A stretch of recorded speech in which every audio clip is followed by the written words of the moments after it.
Welcome back, everyone. Today we will be reading Chapter 18, so let's get into it.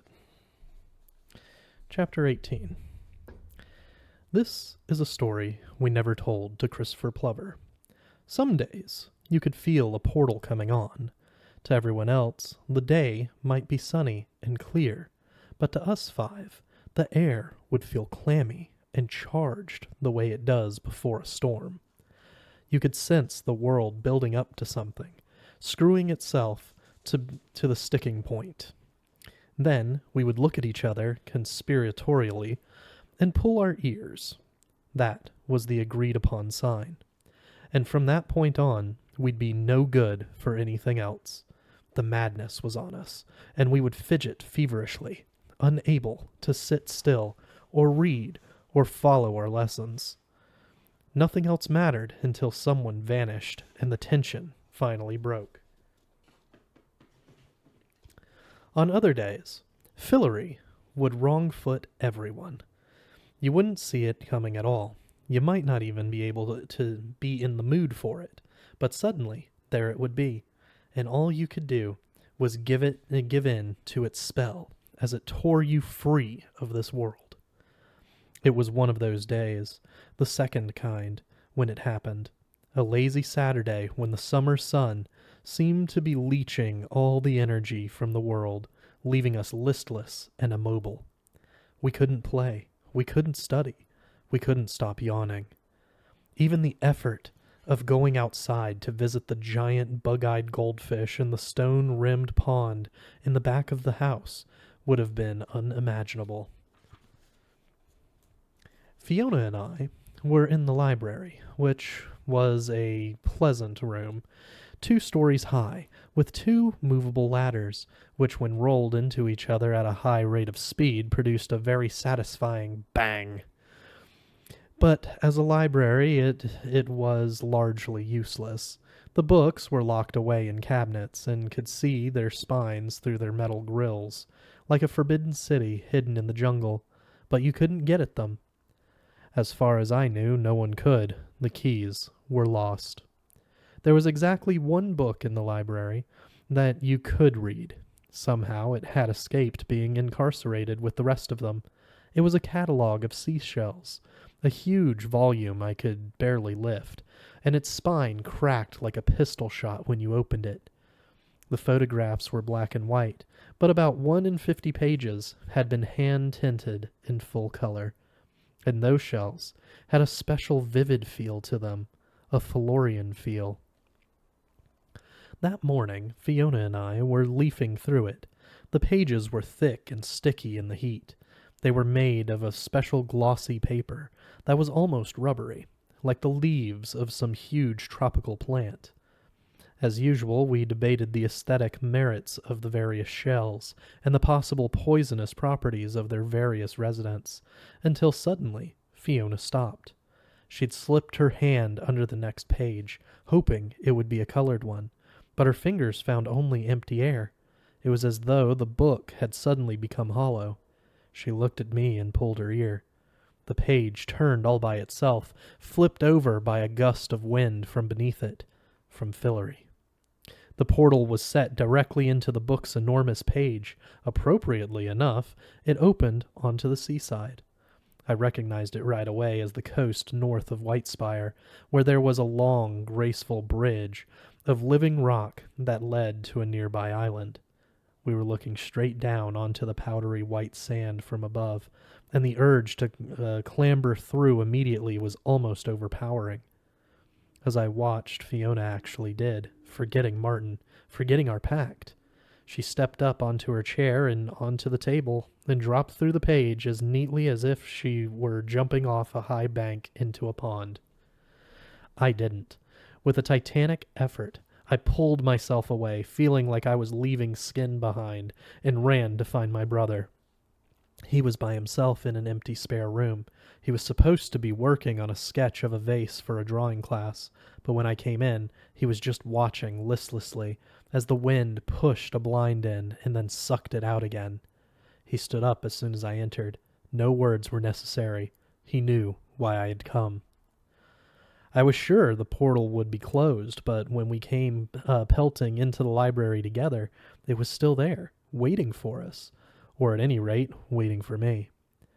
From a distance, the view of the beach through the open book was a perspectival improbability, a trompe l'oeil. It did strange things to my depth perception. When Martin approached it, the book shifted on the table and tried to shut itself. It seemed affronted, as if we'd surprised it in a state of undress. But Martin was ready for that. He pointed at it with 3 fingers and shouted a phrase I didn't understand. It might have been dwarfish. It had those scraping fractives dwarves use. Until then, I hadn't understood that he'd been studying magic. Perhaps he hadn't just been sulking there in the library at Whitespire after all. The book trembled, straining now to shut itself. Martin and the book, Martin and Fillory itself, were fighting. And it was an awful sight, because I loved them both. Martin gripped it in both hands and pulled, grunting, trying to rip it in half. I suppose he thought that then it couldn't close at all, but it was too thick, and the binding was too strong, so instead he forced its jaws back open like a man wrestling an alligator and pinned it down.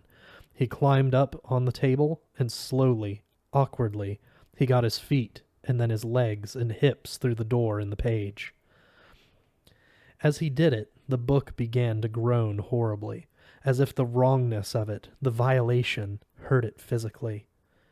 When he was all the way through, I thought it would snap closed, but instead it fell back open again, limp and unhappy at having been force-fed a meal it didn't want. Ashamed, I climbed through quickly and dropped onto the beach. Looking back, I saw Jane appear in the doorway of the library, and our eyes met across the gap between worlds. But it was too late for her. The book had had enough Chatwins for one day, and it closed over my head. The portal vanished. The tide was out, and the wind was slack. The sea was flat as a made bed. It looked about 11 in the morning. Martin was halfway up the dunes already. He had had plenty of time to think through what he would do in Fillory if he ever got the chance. He was here on borrowed time, and he wasn't going to waste it. "Hey!" I called after him. "Wait for us!" Fiona was watching him too, but she wasn't following. The joke had gone far enough for her. "He's not going to Whitespire," she said quietly. "He's not?" "Martin!" I shouted. "What are you doing?" "I think you should go with him," Fiona said. "Someone should." Martin had paused at the crest and was considering us. "Well, come on then," he said, "if you're coming." I did. Fiona stayed where she was. Nothing happened the way Plover said it did later. All that business with Sir Hotspots and the Flying Forest is his invention, pure fiction. In reality, it was just me and Martin. I was the only witness. Martin's gait was a stolid, purposeful tramp, and I had to skip every few strides to keep up with him. "Where are we going?" "I'm not going back," he said. "What?" "I'm not going to England, Roops. I hate it. I hate England, and everybody there hates me. You know that. And if I go home, I'll never get back here again. We both know it. You saw the book. It almost had my legs off.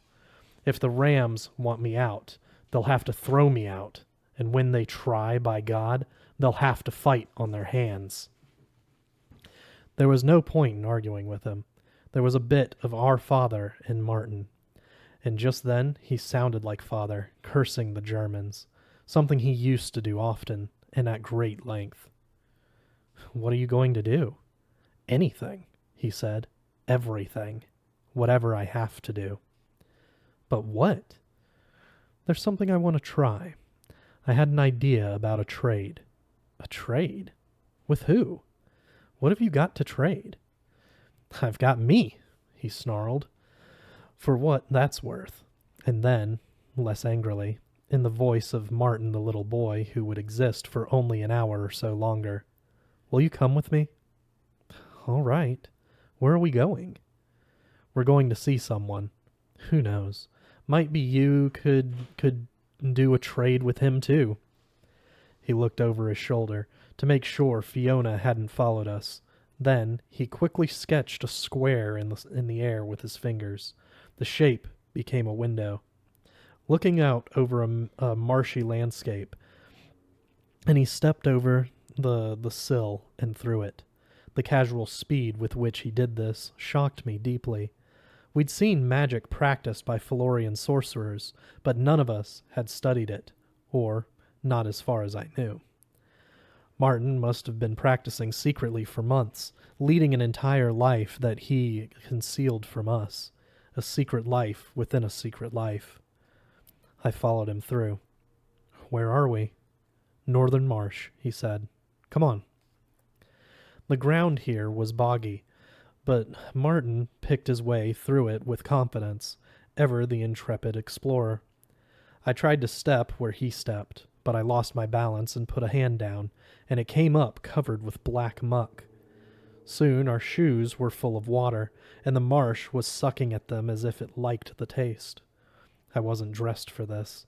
I was lucky I'd had shoes on at all. After a quarter hour of this, I climbed up on a round rock, an oasis of solidity, and stopped. Ahead was just black puddles and reeds and more black puddles and then open water. Mart, stop! He turned and waved at me. Then he took a last look around at the horizon, pressed his hands together in front of him prayerfully, and dived head first down into a puddle. The water barely looked deep enough to reach his ankles, but it swallowed him as completely and easily as if it were an ocean. I watched the surface settle and reseal itself behind him and turn glassy again. Only then did I become truly afraid. Martin! I left my shoes on the rock. For all I know, they're still there. Hand thrashed ahead to where he disappeared and shoved my arm into the puddle up to the shoulder. It had no bottom. I took a deep breath and put my head under. My inner ear spun. I tried to steady myself and instead fell forward. There was a moment of nausea and weightless confusion. Then I was lying on my back on wet ground, gasping like a fish. Gradually, everything began to right itself.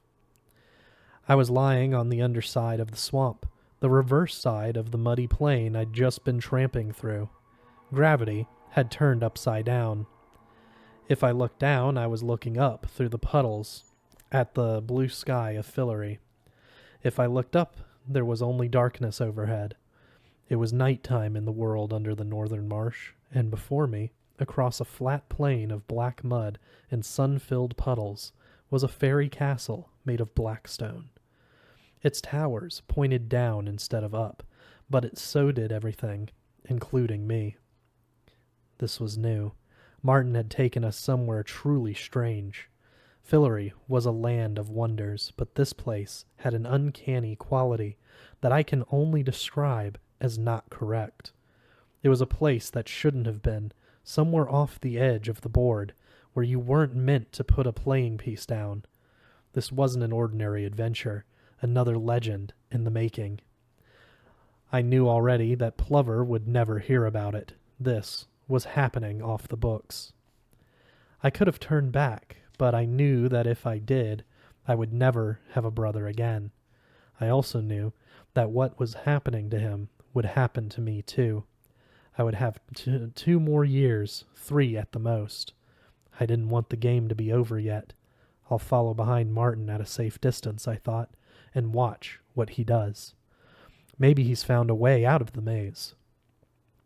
I stood up, fighting vertigo. Martin was waiting for me in front of the great door to the castle. He was sopping wet and smiling, though a little sadly, I thought. I picked my way toward him, avoiding the puddles. "This is it," he said. "Just like they said in the books, but it's different when you really see it." "Like who said? Martin, what is this?" "What does it look like?" he said grandly. "Welcome to Castle Blackspire." Blackspire? Of course it was. It was just the same as Whitespire, stone for stone, but the stones were black and the windows were empty and dark. It was White Spire upside down and backward, and in the middle of the night, the way it must look when we were all asleep and dreaming. Martin pulled his sopping sweater off over his head and dropped it with a smack on the smooth stone. But who lives here? I'm not sure. At first, I thought it might be backward versions of us. You know, Nitram, Trepper, that sort of thing. What's Fiona backward? I can't do it in my head. And we'd have to fight our opposite numbers to the death. But I'm starting to think it's not like that at all. Well, and thank God for that. What is it like? I don't know, he said. Let's find out. He heaved on one of the big doors and it opened silently on oiled hinges. The great hall inside was lit by torchlight. Pale, silent footmen in black livery stood against the walls. Right. Martin seemed not at all disconcerted. I think he was past fear by then. He raised his voice. He was full of a kind of hopeless bravado. Is your master home? The footmen inclined their heads, silent as chess pieces. Good. Tell him the High King has arrived, and his brother. We'll wait for him in his throne room. And light some damn fires. It's cold in here. Two of them withdrew, backward, showing proper difference. Or maybe everybody walked backward at Castle Blackspire. We were far off the track here, off the script and improvising. Everything we'd done till now in Fillory was like a game, dress up, good fun, and then laughing all the way back to the nursery. But Martin was entering into a darker kind of play. This was a double game. He was trying to save his childhood, to preserve it, and trap it in amber. But to do that, he was calling on things that partook of the world beyond childhood, whose touch would leave him even less innocent than he already was. What would that make him? Neither a child nor an adult, neither innocent nor wise? Perhaps that is what a monster is. I didn't want to follow him. I wanted to stay behind and be a child for a little while longer, but I couldn't stand to lose him either. He led me deeper into the castle. We both knew the way. I dragged my feet, but he strode along like he was on his way to his own birthday party. He was going to make an end of it, one way or another, and he couldn't wait. He was so relieved he was practically glowing. I don't like this, Mart. I want to go back. Go then, he said. But there's no going back for me. This is my last stand. I'm breaking the rules, Roop.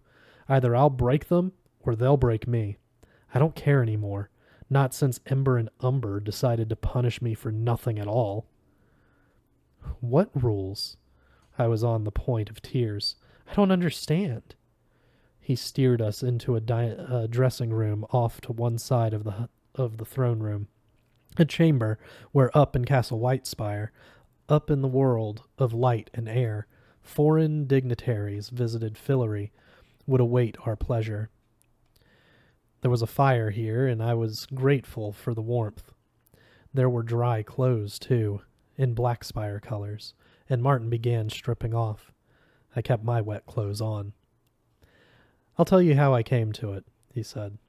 I was thinking, isn't it funny that we get to be kings and queens here? We're children. We're not even from here. There's nothing special about us, not that I can see, but we must have something special, mustn't we? Something you can't get in Fillory. I suppose. Fully naked, unembarrassed, he warmed his bare pale skin in front of the fire. He was happier than I'd seen him in months. What is it? I'm damned if I know. My humanity, I suppose. But whatever it is, it means nothing to me. So I'm going to see how much it's worth to them. I've put it up for sale. I'm the open market, and now I've found a taker.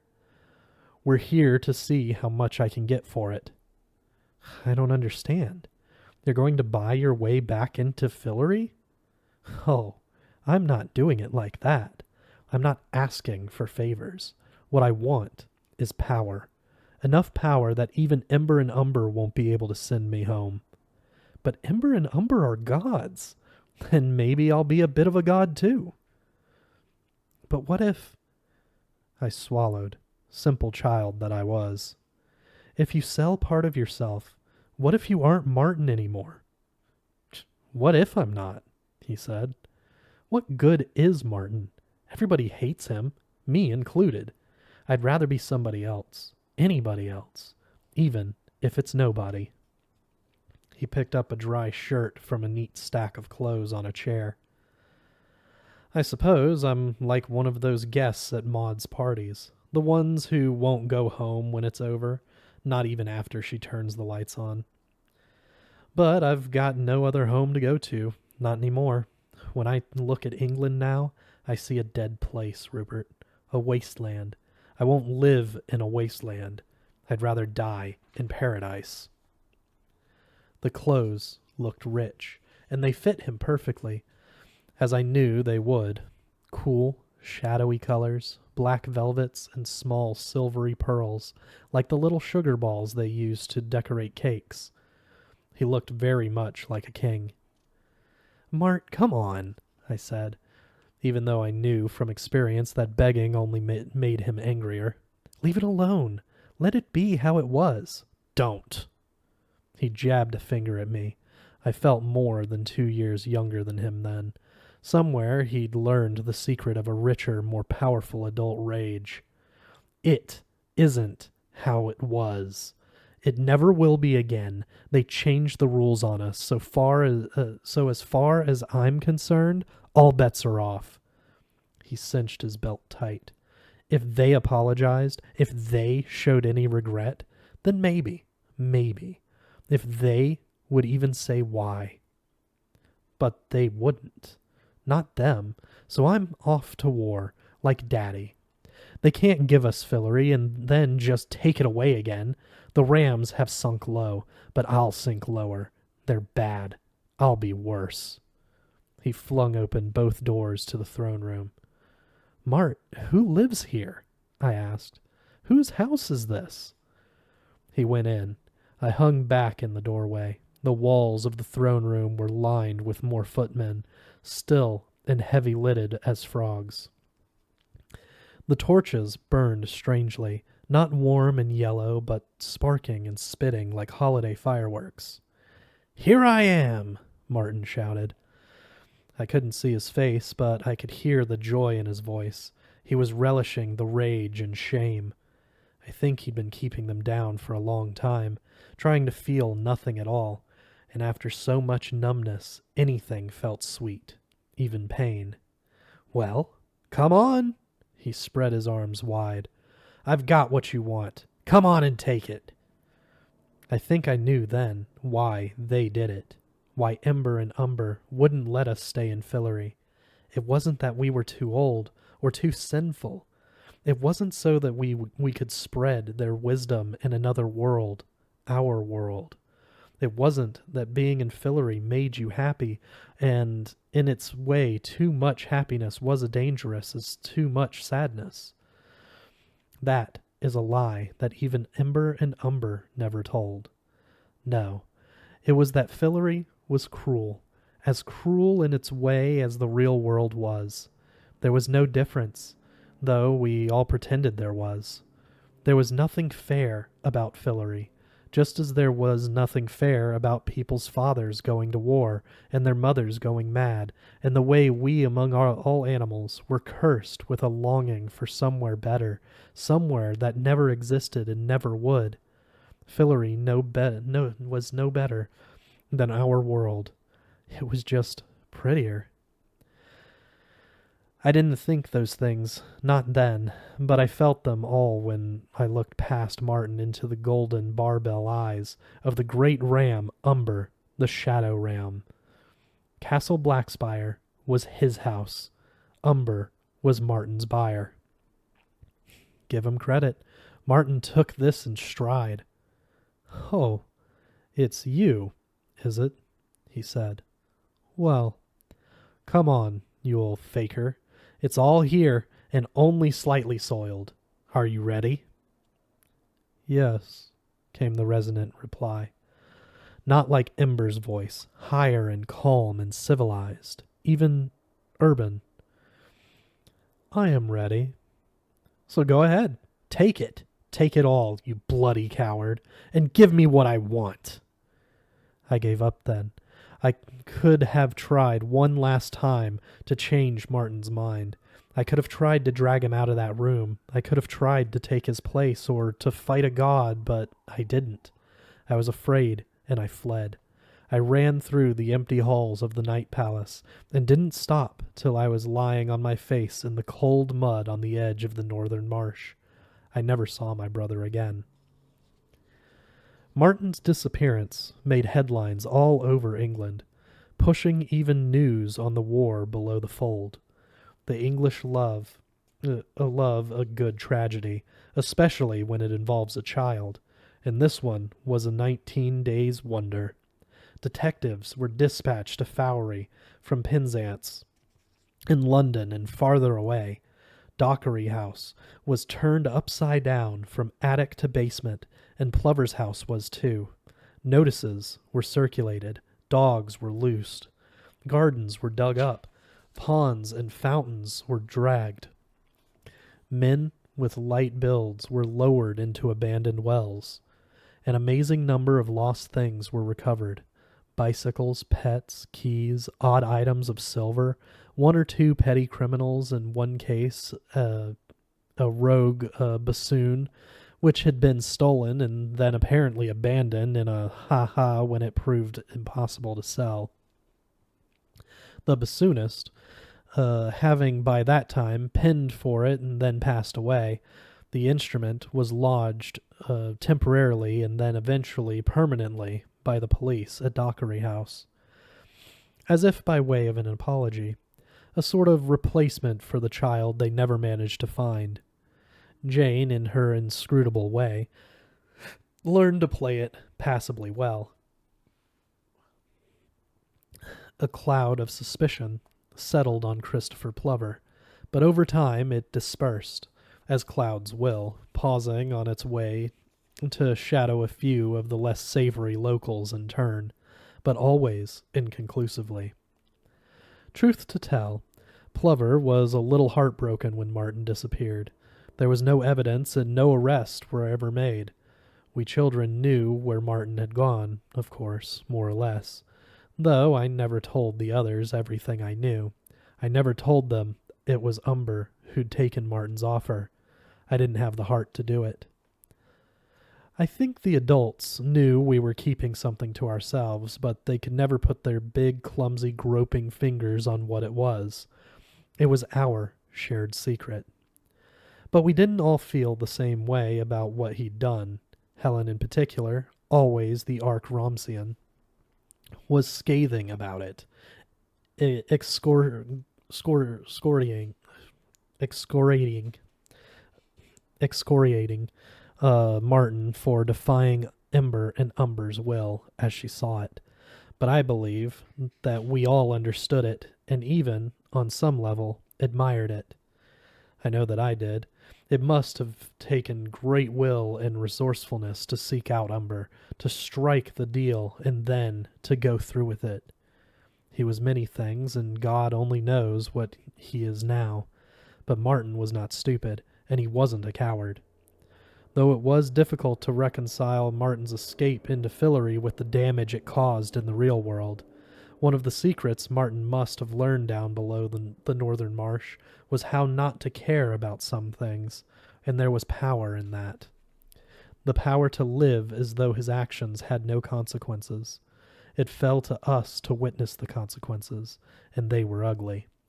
Our mother's nerves were always fragile, and Martin's disappearance finally and permanently annihilated her. We saw her more and more rarely, and when we did, in one or other dispiriting institutional setting, she never failed to accuse us of keeping Martin from her. Her own children seemed sinister and alien to her. She knew somehow that we knew, and she was right. But I never saw Martin again. I always looked for him, though as time passed I became more and more worried about what would happen if I found him. He could or would not show himself to me. I've never understood why not. He certainly had the chance. There were more adventures left for us in Fillory, most of which ended up in A Secret Sea and The Wandering Dune. I didn't turn them down, even after what I'd seen that day. Even with my heart half broken, I still could never say no to Fillory. And then Fillory said no to us. By the end of A Secret Sea, I was 12, and after that I was never asked back. One by one we became too old. Helen had one final adventure in the company of Jane, and the two girls returned bearing a box of magical buttons which Jane claimed could have given them free entry to Fillory forever. But Helen considered the buttons to be a perversion of magic. She thought using them would be a blasphemy against the Rams, and she disposed of them immediately and could not be persuaded to divulge their hiding place. Her arguments were very Ramsian instead, and everyone sided against her, even Jane. It was a schism, and after it, we Chatwin children were never as close again, and our integrity as a tribe was diminished even further. Maybe the strangest consequence of Martin's disappearance was that Plover started writing. Whatever went on between him and Martin, when that ended, the writing began. And one day, Plover surprised us with a book. He'd had it privately printed. He called it The World in the Walls. The cover was his own charmingly amateurish drawing of Martin and the grandfather clock. It will sound strange, but after the initial surprise, the book never interested us much. We took one cursory glance at it, made fun of the illustrations. Plover had the most ignorant, sentimental ideas of what a dwarf looked like, but we already knew everything in it. People like to call the Fillory books magical, but they never seemed that way to us.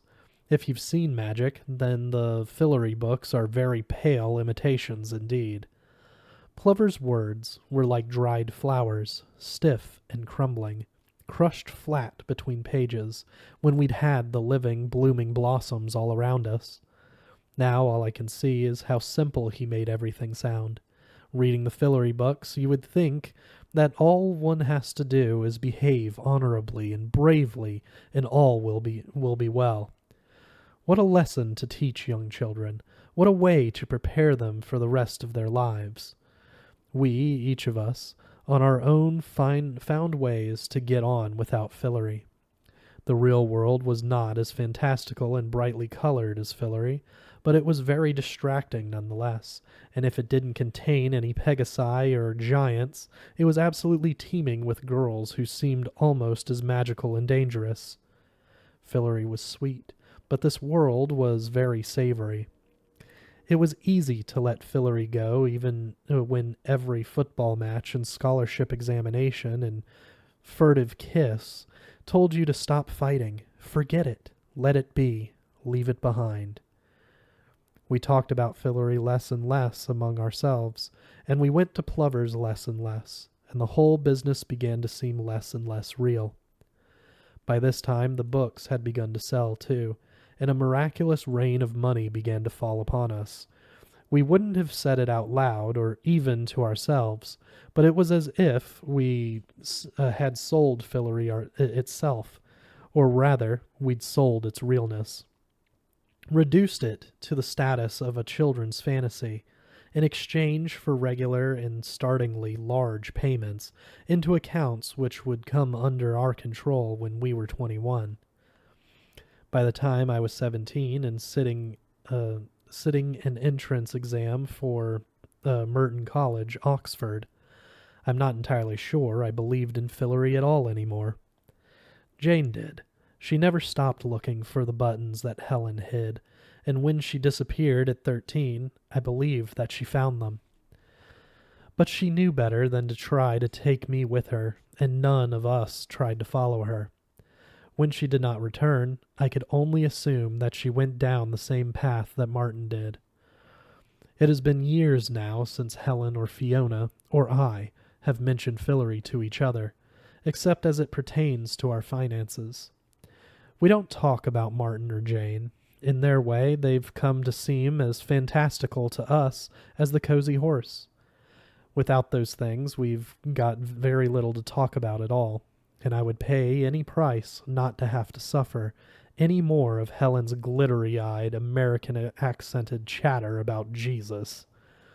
It's as though we three are the survivors of a great disaster, like the bombing of a city, the way London is being bombed to pieces now. And to even mention what happened would be to risk calling back the planes to blast us to pieces all over again.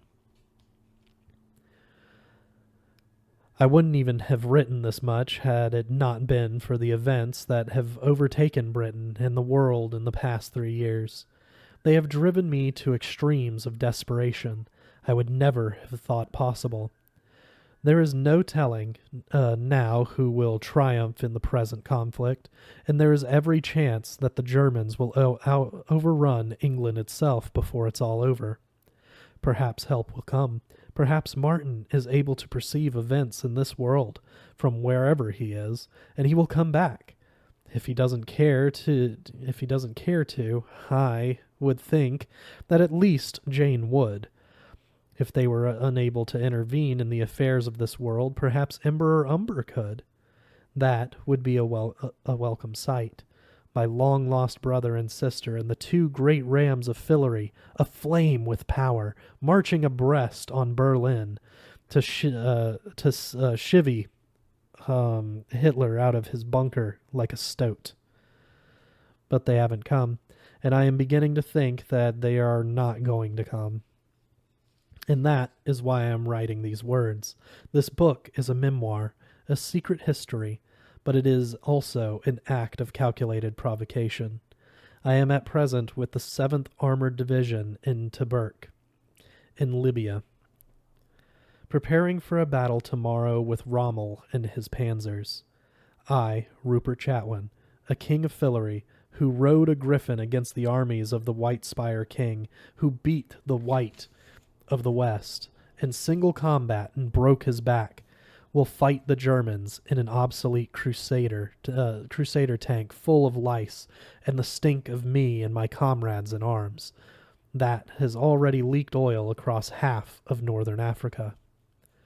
If I survive, I will send this home with instructions that it be published 6 months from now, unless word arrives from me.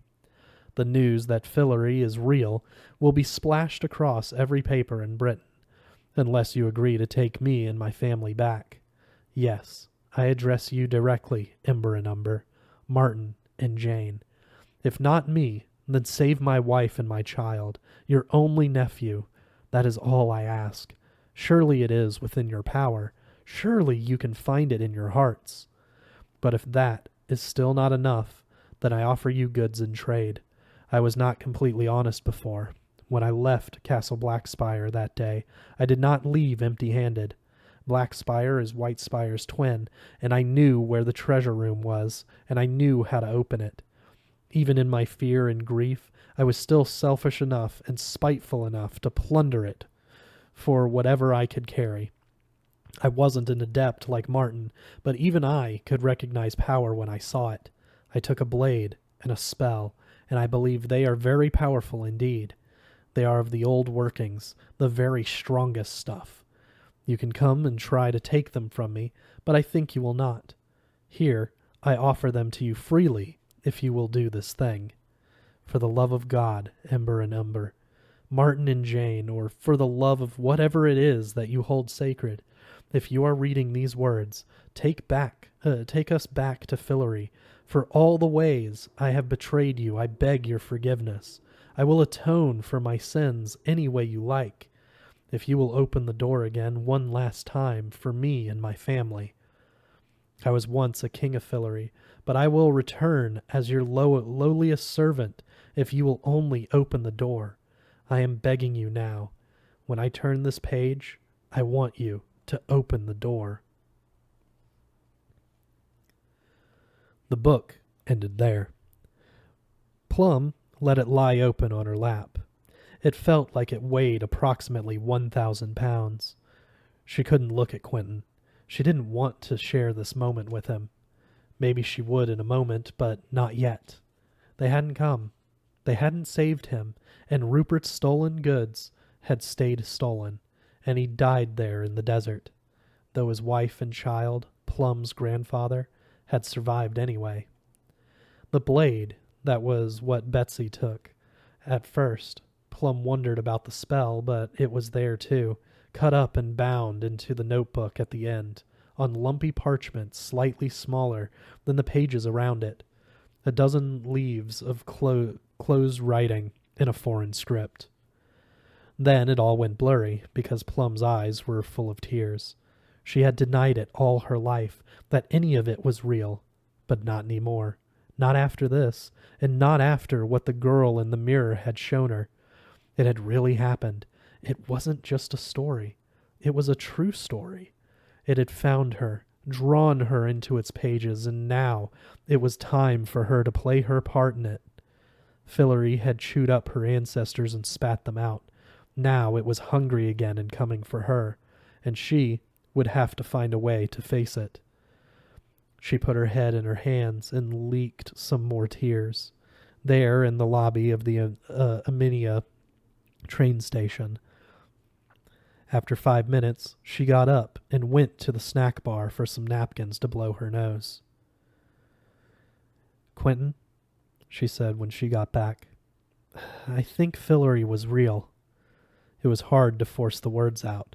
They didn't want to be said. "I know it sounds crazy, but I think he was telling the truth. I think it was all real." Quentin only nodded. He didn't look surprised. If anything, she suspected him of having dabbed away a tear or two when she wasn't looking. "It is real, Plum," he said. "I've been there." That's it for this week. We'll see you guys next week with Chapter 19.